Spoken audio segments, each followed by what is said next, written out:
WDSU investigative reporter Cassie Sherm is live in the studio now with a closer look at the suspect's history of domestic abuse, according to documents. That's right. We just got new information that 9 days ago, NOPD had showed up to that home after the mother of the children called 911 saying her ex-husband, Joseph Washington, was threatening her life. 911 was the location of the emergency. It's 4911 America Street, New Orleans, Louisiana.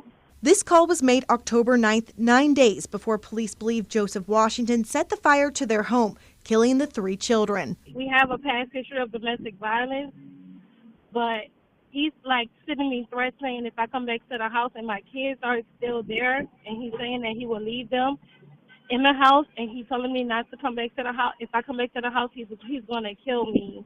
Here's what we've uncovered so far. Joseph Washington has a lengthy history of abuse. That started in 2015 with his then wife and mother of the 3 children. Washington was convicted of domestic abuse and battery at least twice in 2016 and was arrested on the same charges in 2018. In 2018, the mother filed for a restraining order against Washington, claiming he repeatedly hit and choked her and often attacked her while she was holding the children. In that document, the mother wrote, quote, Joseph said, quote, "Who should I kill first, you or the kids?" Then he started to choke me, push me back against the wall after he threw me on the floor while the baby was in my hands and repeated to choke me. He dragged me to the back to look for his gun, and when he couldn't find it, he said, quote, "I don't need a gun to kill you." I made an escape to the front of the door to scream for help. The mail lady called the police. In the divorce filing a year later, it states that after the mother got out free, the kids were still inside, stating, quote,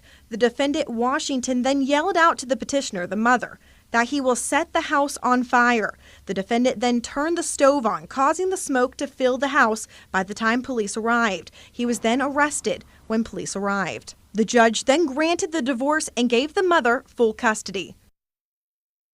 Now, we've put in multiple public records requests to see if NOPD had been called to that same house earlier this year. And WDSU Investigates also took a closer look at emergency response times from this morning. I'm going to send it over to Aubrey Killian for those details.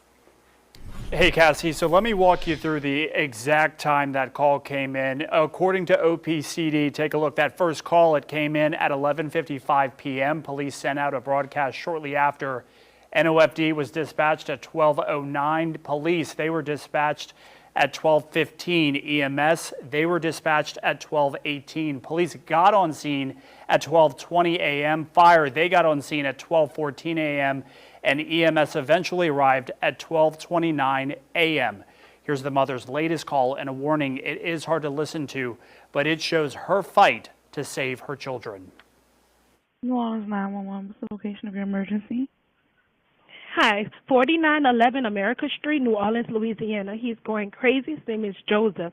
Can you please hurry? I'm at work. What's going on? He's screaming on the phone. I heard the kid screaming. He's screaming on the phone. Y'all have to just break through the door before anything happens, please. He said he's about to burn the house on fire. Can you just please hurry? And today, when police were asked about their response time, they said it's still under investigation. EMS saying today it was an 11-minute response. Their goal is under 12 minutes to any high priority call. Back to you. So heartbreaking. Aubrey, thanks. For more on this heartbreaking story, you can head over to WDSU.com and our free mobile app. All right, also this